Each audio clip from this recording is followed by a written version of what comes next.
In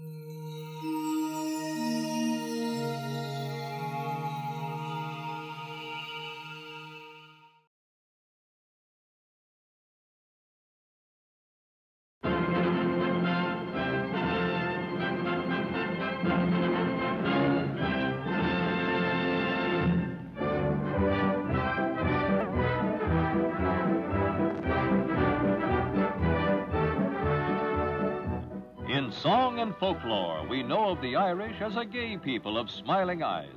The shamrock, the bit of green to match Ireland's beautiful landscape.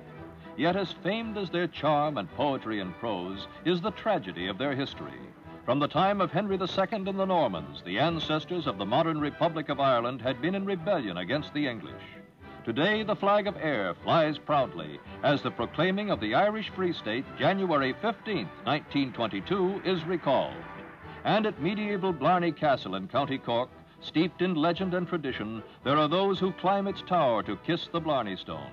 Through the centuries, as the story goes, holding the power of sweet, persuasive eloquence. But more than a winning tongue was behind Ireland's long struggle for home rule. This was a 1935 celebration in Dublin to commemorate the Easter Rebellion of 1916. Though unsuccessful, it sparked the movement called Sinn Féin, meaning we ourselves, and brought to fore a dominant figure, Eamon de Valera. As one of the leaders of the uprising, he was sentenced to death, but that was commuted to life imprisonment because he was American-born. More about de Valera later. You are now looking at volunteers of the 1916 rebellion in newsreel films of their reunion 19 years later. All this recalling those pages in Irish history which marked the beginning, not the end, of struggle for self-rule.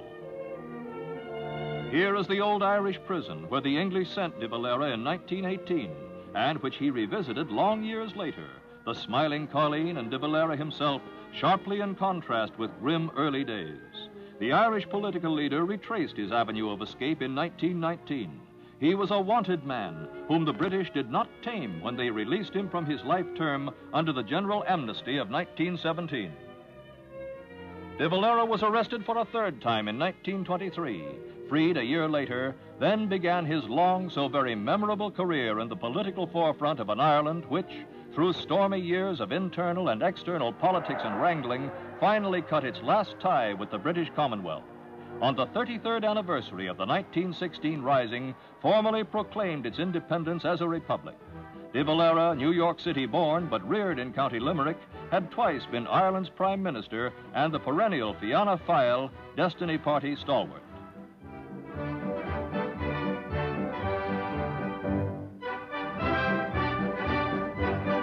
In June of 1959, the veteran campaigner, his place in history of Ayr secure, was elected president for a 7-year term. Time had been gentle with this active man, 77 years old. The name de Valera will forever be synonymous with the Irish Free State anniversary we mark today.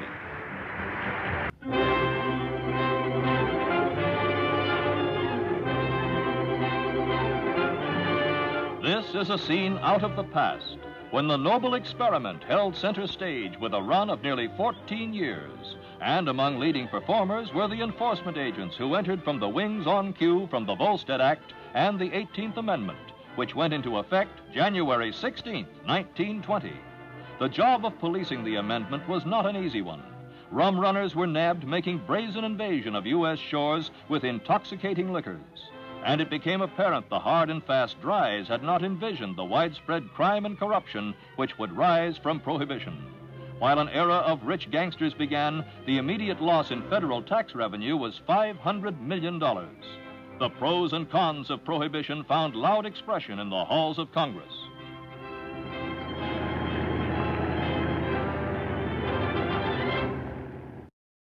Violators were rounded up by many agencies: enforcement agents, Coast Guard, Customs Service, Bureau of Internal Revenue, state and local police. All had a hand in arrests during the terrible 20s. Bootleggers flaunted the law everywhere. You are watching bootlegging operations somewhere in America in the year 1926. The operators were masked because obviously that's the only way they'd permit the newsreel camera to invade their hideout. So-called cutting of intoxicants was one familiar tactic. The real stuff, only somewhat real, would hardly be noticed by those very anxious to buy the illicit stuff. Fortunes were made and hoodlum kingdoms built upon the illegal traffic in liquor and hundreds of thousands of moonshine stills. Then it all ended, Prohibition dead, with repeal of the 18th Amendment in December 1933. It was legal to drink again without benefit of a bootlegger.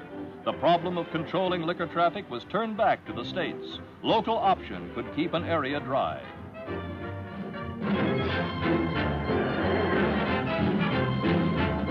But the war against demon rum was continued by those still pursuing the temperance goals of the late Carrie nation. The WCTU was campaigning for no-drink pledges in 1947 when this news film was photographed in California. Alcohol is hindering the coming of world peace because it is befuddling the thinking of humanity. The man takes a drink, then the drink takes a drink, then the drink takes the man. It is no laughing matter today when the National Survey of Education on Alcoholism states that one out of every 6 boozers are women.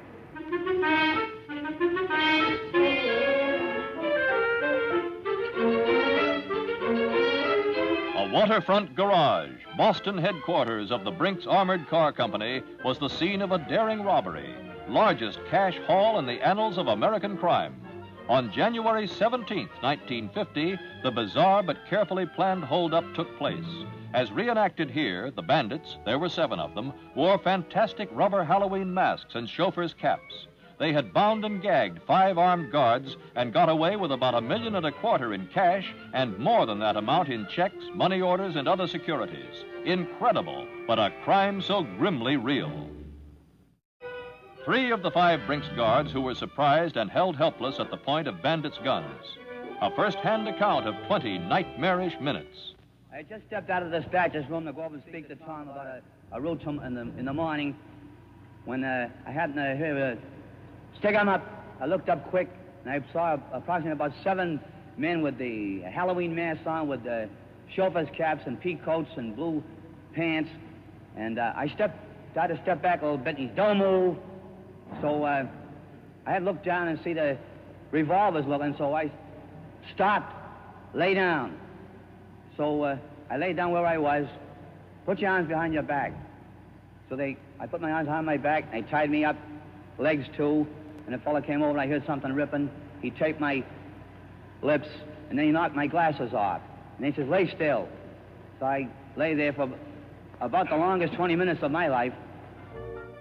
More than $1 million in payroll cash was still in the vault. It wasn't overlooked. The thieves just couldn't carry any more.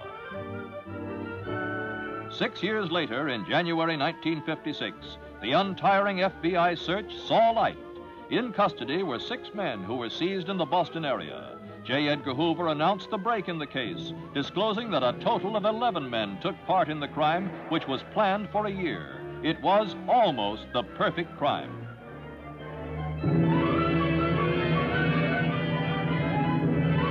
Four months later, 2 other men were arrested, taken from their tenement hideout. The Brinks robbery gang was now accounted for. 8 men in custody, 2 in prison for other crimes, and 1 dead. What about the loot? 2 3/4 millions in cash, checks, and securities. None of it was recovered. That is, not until the next month. Early in June 1956, the man being brought in after seizure in Baltimore for allegedly having passed a suspicious $10 bill was found to have $4,600 in bills bearing serial numbers matching those stolen in the Brinks job. He reportedly led FBI agents to 90,000 more of the hot money under wraps, a small piece of the million.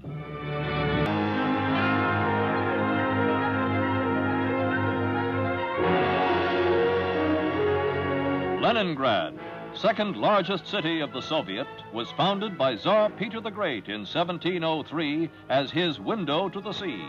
In 1941, it was on the timetable of Hitler's Russian blitzkrieg. Along with Moscow and Kiev, Leningrad and the Red Army were given 13 weeks by so-called military experts before they'd be crushed by the Hitler invaders.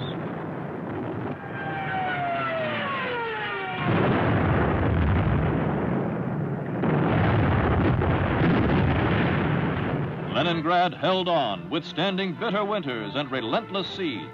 Thousands died of famine and disease, but the fighting spirit of the city was unbroken. Frozen Lake Ladoga, northeast of Leningrad. It was plowed clear of its snow covering to carve a road for bringing supplies into the beleaguered city. The Nazis blocked all land routes, so Lake Ladoga became the only contact with the world outside. Across the frozen surface rolled the trucks in line, bringing across food and fuel, fresh life for the people of Leningrad. Nazi aircraft was soon bombing the icy highway, but the convoys rolled on, a mighty drama of the war.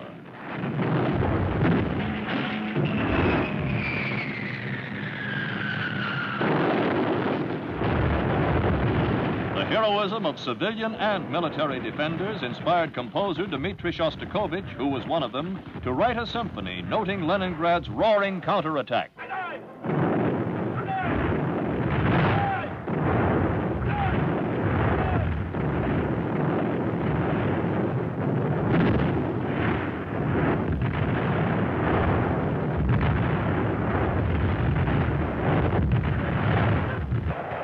This combat news film is identified as having come from Russian archives and captured Nazi cameras.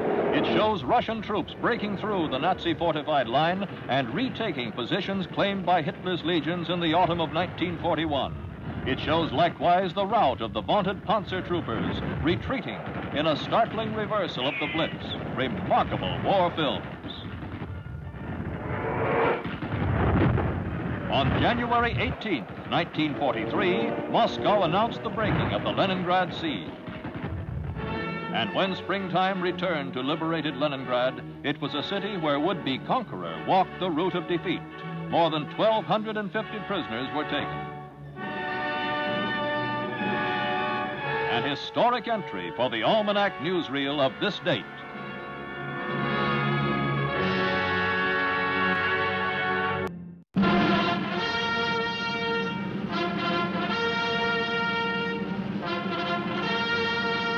In the ordered processes of the democracy, the President of the United States is ever close to the people.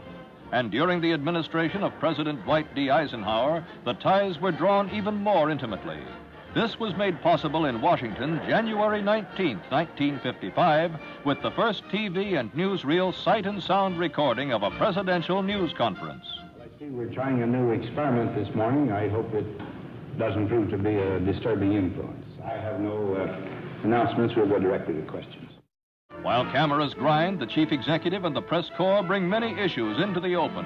A wide range of subjects, some almost bordering on the personal, but mainly pressing domestic and global matters consume the question and answer period. Inevitably, there's a lighter side. Portrait of a president and his reaction to a less spirited issue, duly noted by the newsmen. Picture yourself facing a verbal barrage, answers required literally at your fingertips. Picture, too, how notably historic is this news film for the archives of our time. For example, President Eisenhower's views on the United Nations.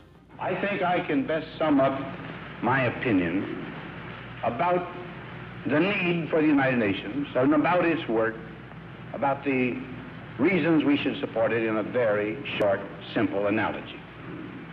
We do not cease our efforts in research in cancer, nor do we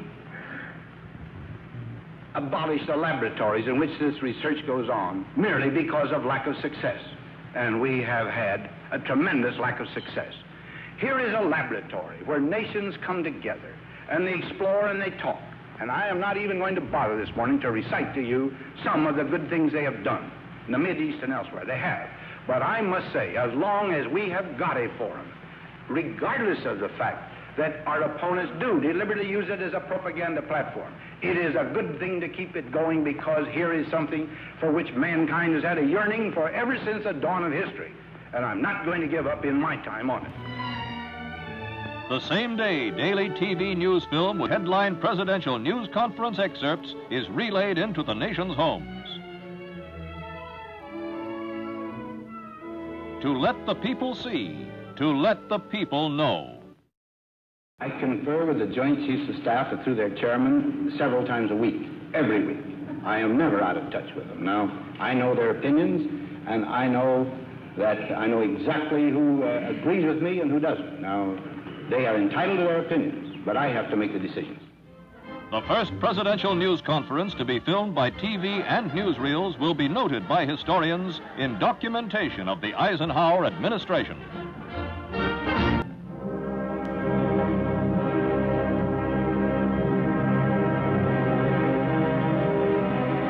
There was silent mourning in Norfolkshire near London, where George V had died at his estate at Sandringham.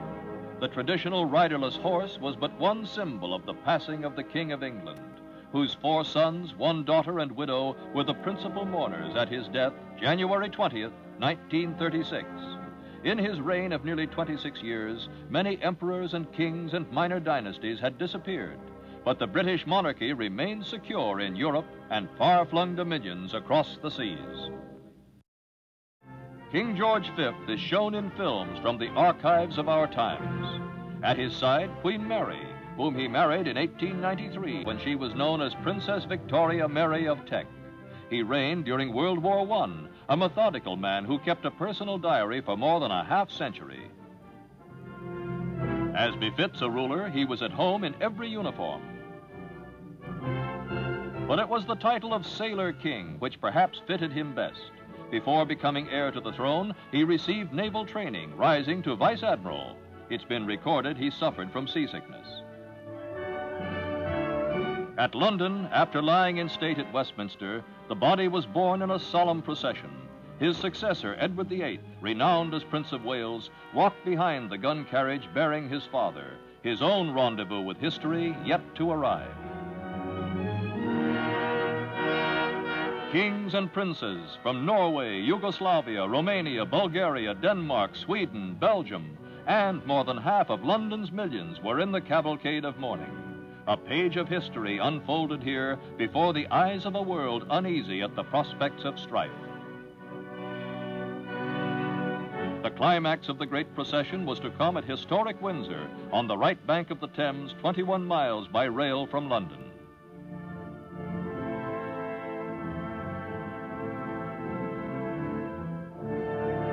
Now, the final journey of George V was to the resting place at St. George's Chapel, where his grieving family would entrust his remains to the company of his parents, King Edward VII and Queen Alexandria.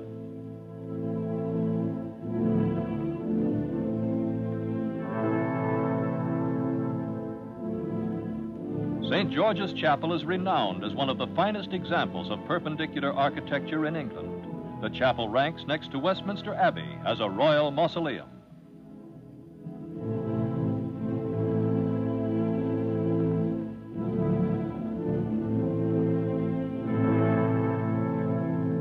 The camera recorded the last touching scene. Britain's beloved Sailor King piped into St. George's.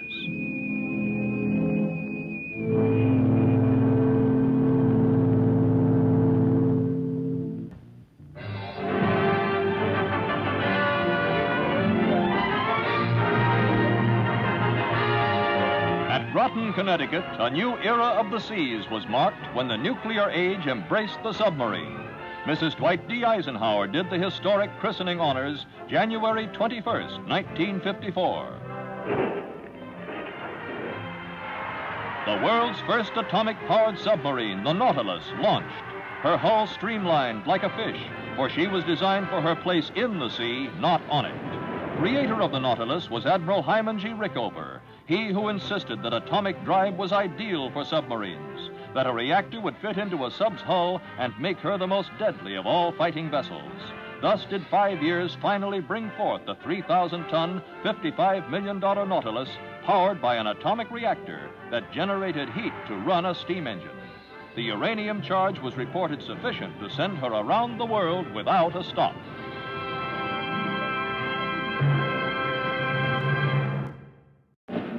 Because the atomic engines of the Nautilus required no oxygen, she could turn out full power beneath the sea for as long as the fuel lasted. With control rods full out, it could do 25 knots, close to 30 miles an hour, faster than most fish. New York saluted Nautilus in the spring of 1956. And in August 1958, President Eisenhower decorated Nautilus skipper Commander William R. Anderson with the Legion of Merit and sent a Presidential Unit citation to submarine and crew for a notable achievement. Commander Anderson pointed out the cruise of the Nautilus, that historic voyage which took his vessel on the first transpolar voyage from Pacific to Atlantic Ocean. Major operation on the cruise was the journey under the polar ice cap. Nautilus crewmen checked carefully oxygen equipment and blowers for bringing in fresh air.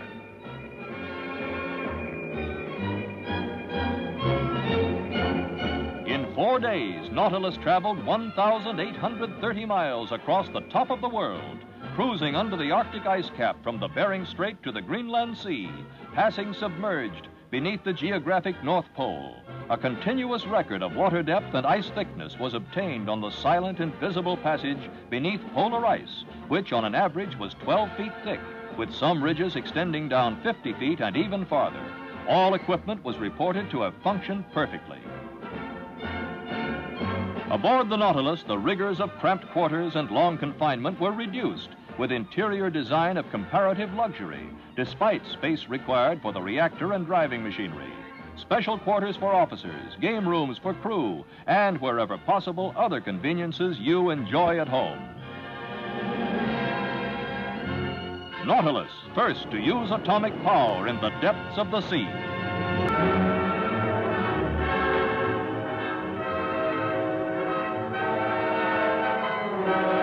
The road to Rome in World War II. Historians have recorded that the Anglo-American landings south of the Italian capital, January 22nd, 1944, have a place alongside the important campaigns of military history. For here, in the wake of comparative calm because of the surprise of the beachhead, was to come 123 days of the bitterest fighting of the war. The landings were at Nettuno, 30 miles south-southeast of Rome. The harbor was Anzio, built by Nero. Around a perimeter about 35 miles at its widest, the Nazis hurled a fierce counterattack, using their newest and strongest weapons against the Allied defenses.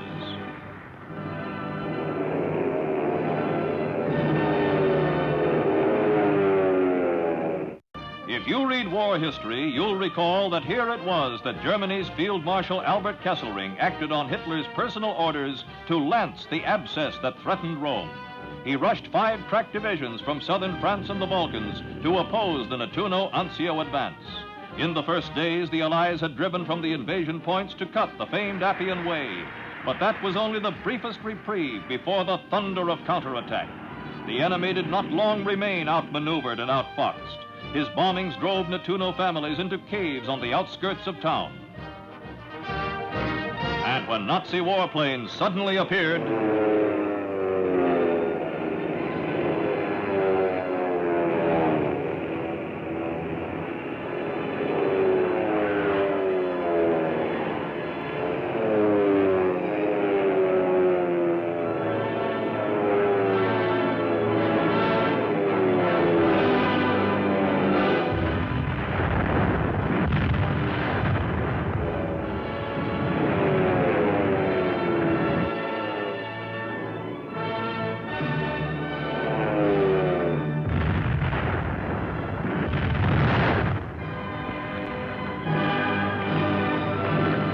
the price of war ran high here, in prisoners and in casualties. The myth of Nazi invincibility was crumbling.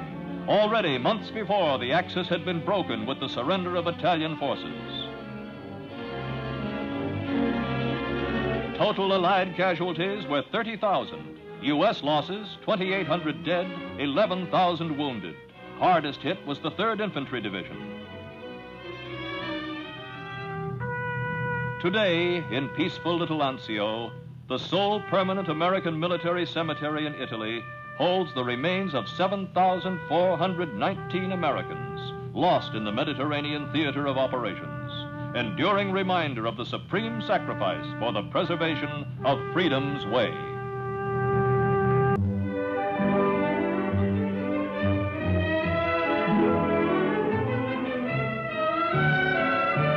The Princess from Philadelphia and Rainier of Monaco, a union of old world and new.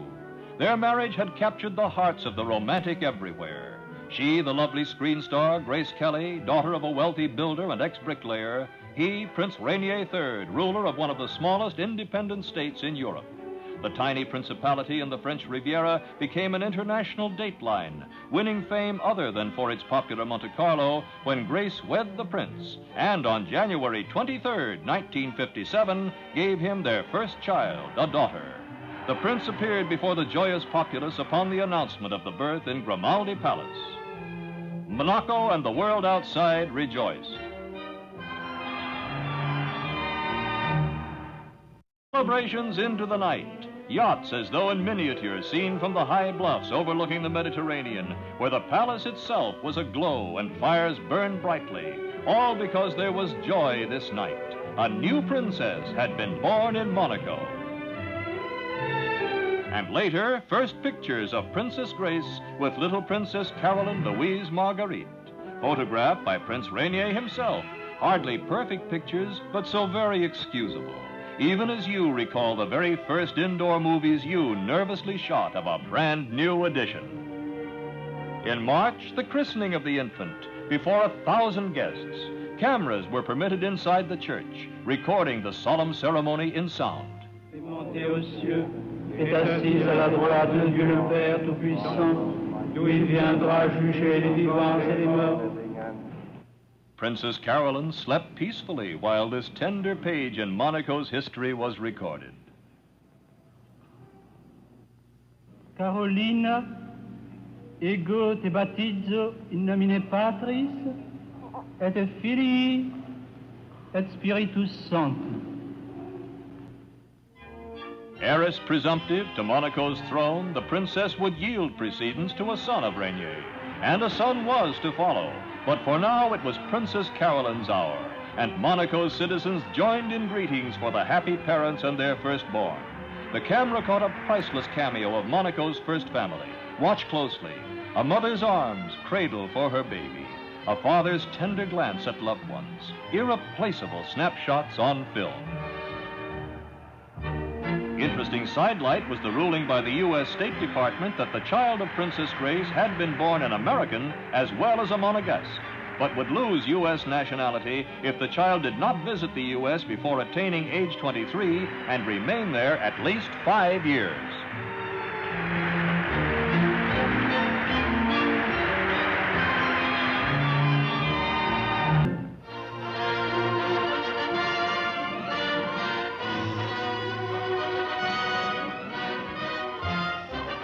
Robert Baden-Powell. He organized the first Boy Scout troop in England January 24th, 1908. A major general, hero of the Boer War, he left a notable heritage for the youth of the world. Significantly, the movement quickly spread until more than 70 countries now have Boy Scouts. The pattern for creating a better world through scouting has found universal favor because nowhere but in scouting could the few unselfish goals of mankind be given so many avenues of expression.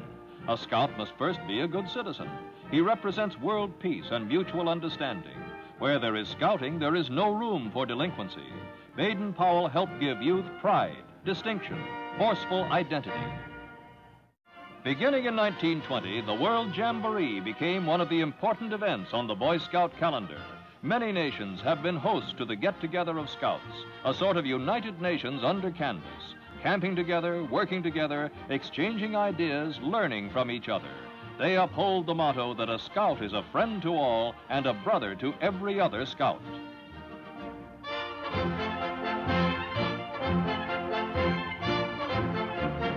Eating's fun when you cook it up yourself. The outdoors is a friendly field to Scouts, for here they learn to live with nature and to take care of themselves. Self-sufficiency is right up there with the requirements for merit badges. It is the same for every country. At the big international encampment, language barriers are surmounted through the understanding of a common incentive. Lasting friendships and knowledge of the world come to Scouts through scouting jamboree style. A Scout's daily good turn may become as important as aid to a war effort, such as during World War II, when scrap metal collections helped the U.S. and its allies. They also came to the aid of the Red Cross and other organizations linked to the struggle to preserve peace for the world. Scouts, too, served in the front lines on the vital home front.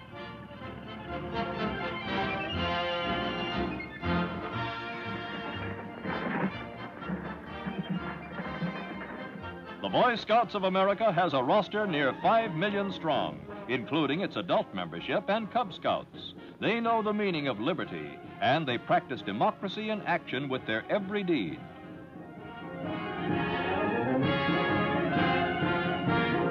The Scout Oath, which begins, "On my honor, I will do my best to do my duty to God and my country," owes its origin to the great tradition laid down by Baden-Powell, January 24th, 1908.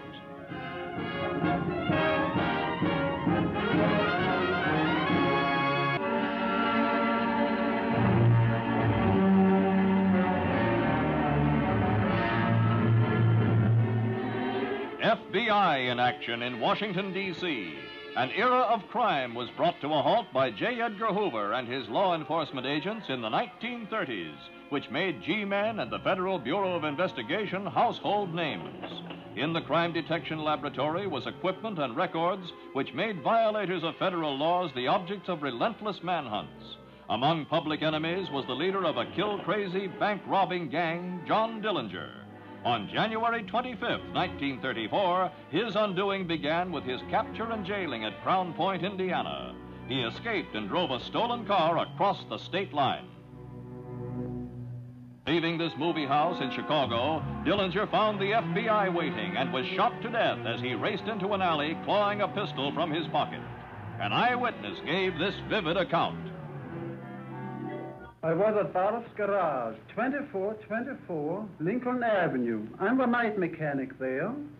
I had my lunch, and then it occurred to me to get a little fresh air since there was such an odor of gasoline on the premises. I walked to the main entrance door, looked out. I had no unobstructed view of everything before me, since the distance is but a short one to an alley. Then in quick, rapid succession, I heard 2 shots. Just instantaneous. A woman screamed, and a man lay motionless on the street, blood all over him. I tried to rush to their assistance, thinking that maybe 2 gangsters were fighting. So I brought some water from the garage in a sprinkling can. But a federal agent held me back and said no more use to help them. He is gone now. And I said, who is gone? Why, he says, that's Dillinger. The federal prison at Atlanta figured in the story of crime and gangster rule, whose central character likewise appears in our almanac for January 25th. He can be recognized in grab shots as Al Capone, public enemy #1, jailed only once before despite a career at the head of a hoodlum empire reported responsible for some 500 murders. He ran a business which grossed about $100 million in its best years. So Alcatraz finally got him for income tax evasion.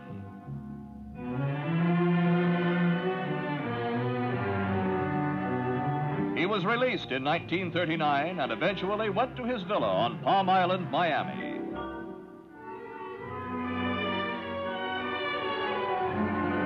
Many stories, some legends, have sprung from the name Capone. Cicero, the St. Valentine's Day Massacre, the Terrible 20s. On January 25th, 1947, Al Capone died. He was only 48 years old.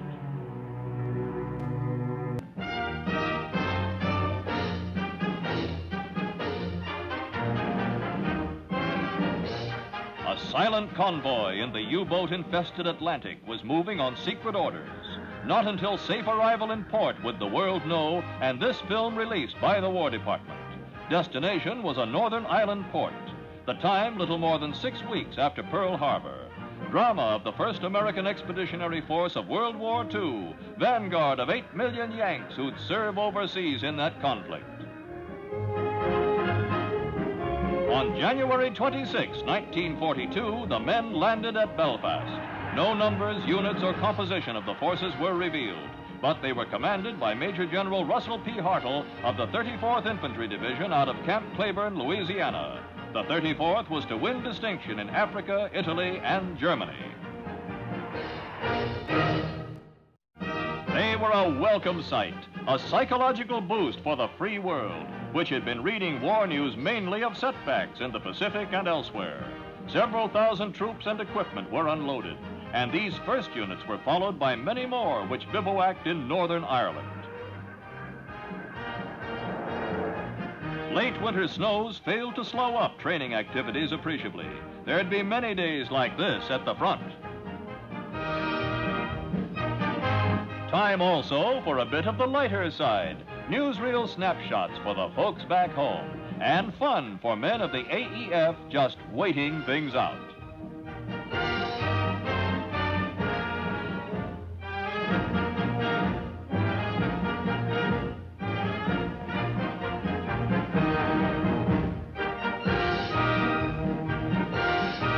Springtime brought baseball. Yanks doffed khaki and donned other uniforms to play in a charity game at Belfast.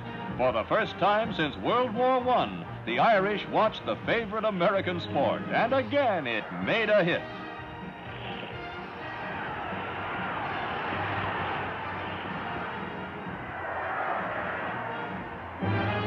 Important to every GI was mail from home, from mother and dad, brother or sister, or a sweetheart. And you'd never know to what heights he'd go to prove to his buddies somebody back home really cared.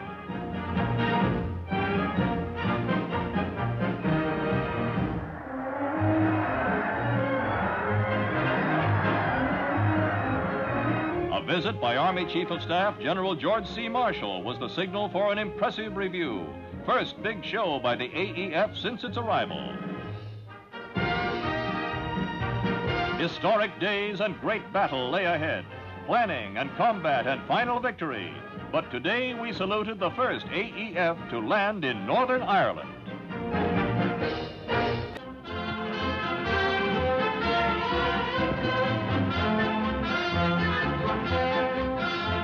Historically synonymous with the term labor on the American scene is the name Samuel Gompers, born January 27, 1850. He came as a boy from London to work here, became the first registered member of the Cigar Makers International Union. With other familiar early figures on the trade union scene, rose to prominence as a founder and first president of the American Federation of Labor. John L. Lewis, shown here in youthful close-up, was among the labor pioneers who first gained prominence during the Gompers era. In the March of Labor, he and others before him created milestones, from the Gompers AFL of the 1880s through wars, upheavals, and progress.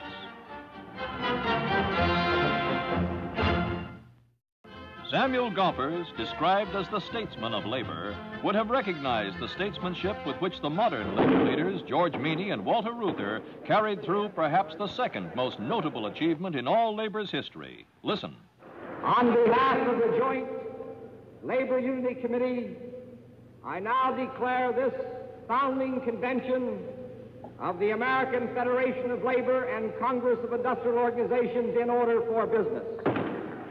If the founding of the AFL itself was organized labor's real beginning, this was its new life.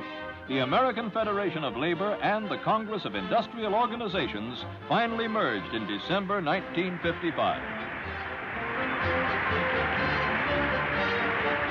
Labor's own Capitol building in Washington, the new national headquarters of the AFL-CIO, now welded together into a unit nearly 17 million strong.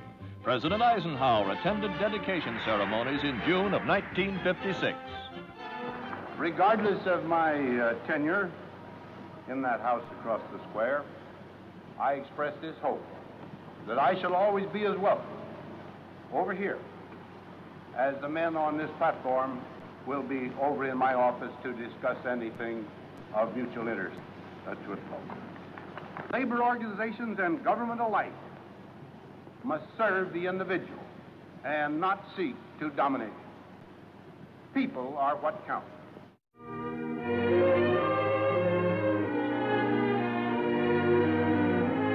Then President George Meany and other officers of the huge labor organization took Mr. Eisenhower on a tour of inspection of the brand new 8-story structure.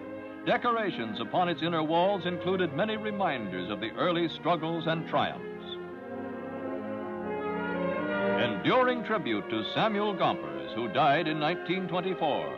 Many of the labor laws on today's statute books had their beginning with Gompers. Finally, and so very appropriately, he was behind the law which established Labor Day as the working men's holiday.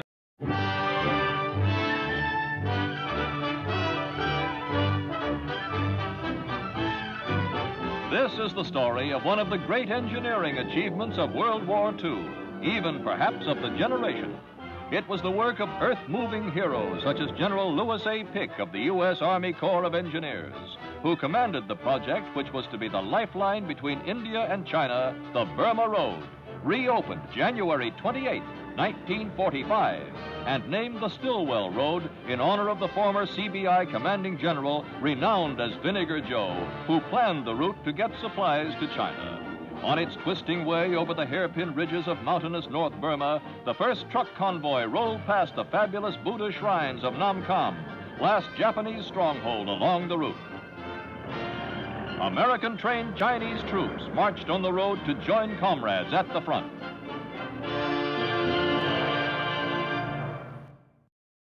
The first Burma Road, completed in 1938, linked Lashio, Burma to Kunming, China. Japanese occupation in '42 cut off the lower part of the road. Stillwell's Road was built from Lido, India, across Burma's northern tip to join the Burma Road. And the celebrations were indication as to how these people felt upon the completion of a highway of liberation, as it were. Trucks carrying war supplies highballed over a road during whose construction more than 1,000 men lost their lives from malaria, monsoon floods, and Japanese sniper bullets. Enemy resistance was cleared in time for the convoy to complete the last lap of the arduous 1,000 miles from Assam, India to Kunming. Part of the last stretch followed the Marco Polo Trail, hundreds of years old. And so it was, with history at his side, that General Pick spoke of his Lido or Stillwell Road. The Lido Road is the most important road link in the world today. But there is one other road to be built, and that is the road which will link the Lido, the Burma Road, with Japan proper. There was a symbolic ribbon cutting by China's Premier Dr. T.B. Soong, and notable figures such as Major General Claire L. Chennault were present to mark the triumph.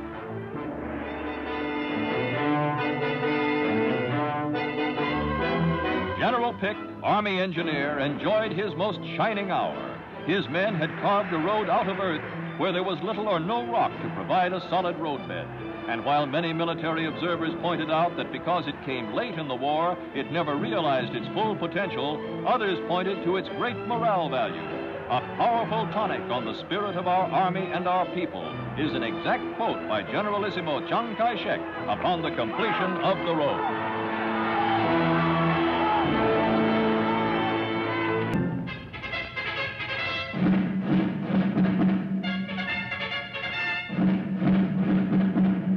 Cooperstown, New York, is a resort village on Otsego Lake, some 80 miles west of Albany.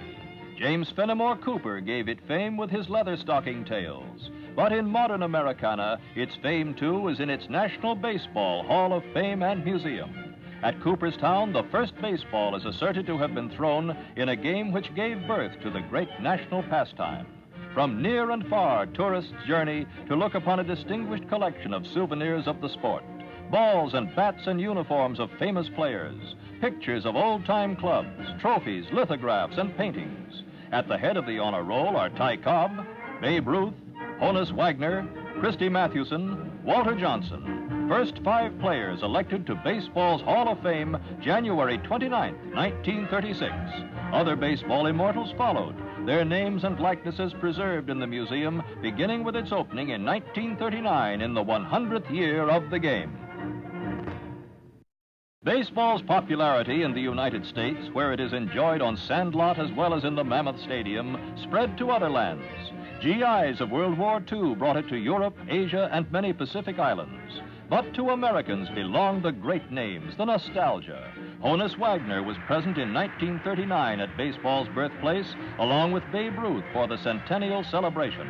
Fans and old-timers may recognize other greats: Cy Young, Walter Johnson, George Sisler, Connie Mack,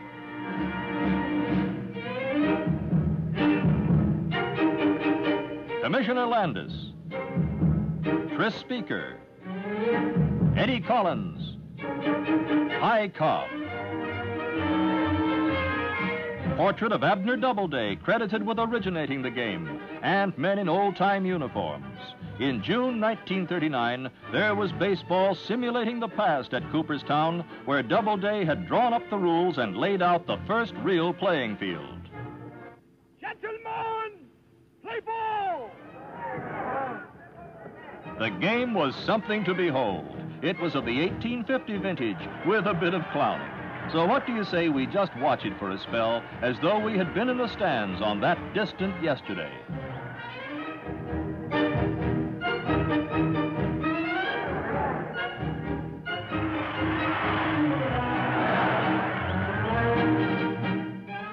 The runner is safe!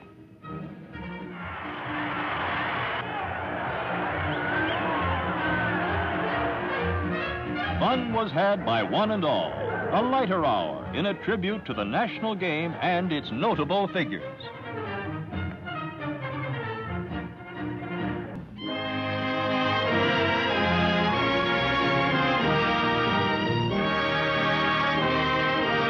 Franklin Delano Roosevelt.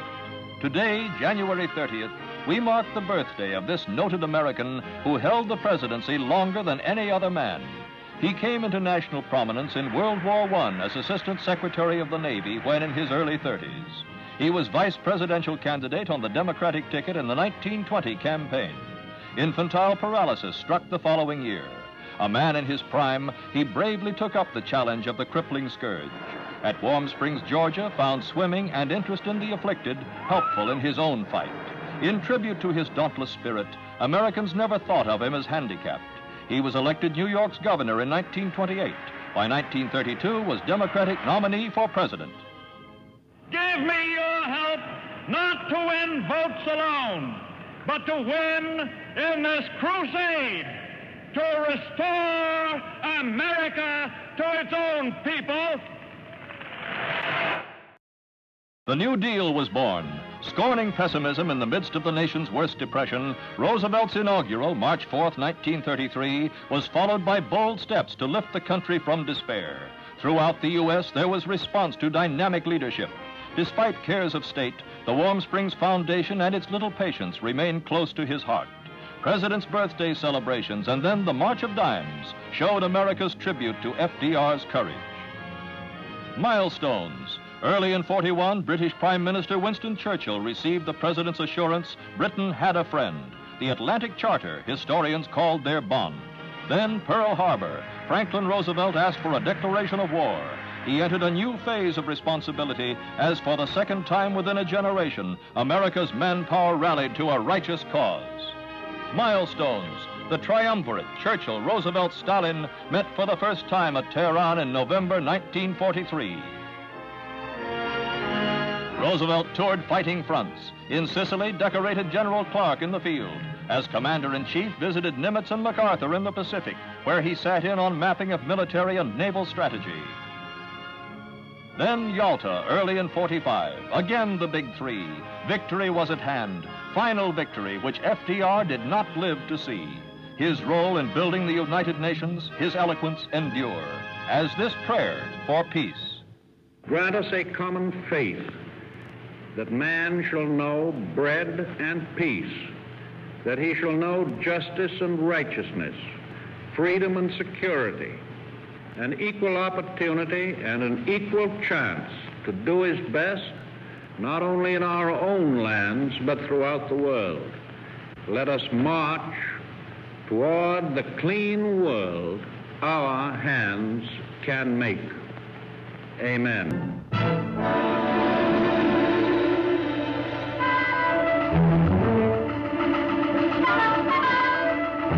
Jupiter C, on the pad at the Cape Canaveral, Florida Missile Test Center. The pulse of history quickened, for already Sputniks 1 and 2 had been fired into space. This was to be Uncle Sam's first successful Earth satellite launching.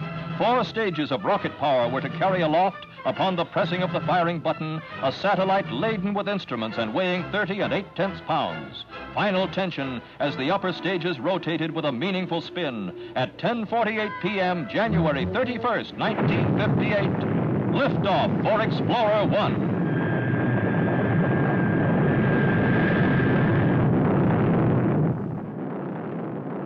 High-speed cameras recorded the initial burst of flight of Explorer 1. Top speed was 18,400 miles an hour. The stately, awesome, hurtling ascent, passing clouds like cotton puffs into the darkened sky. The first stage was the Army's liquid-fuel Jupiter rocket. The second and third stages were clusters of solid fuel rockets. The fourth stage, a single fuel rocket, carried the scientific instruments in its nose cone.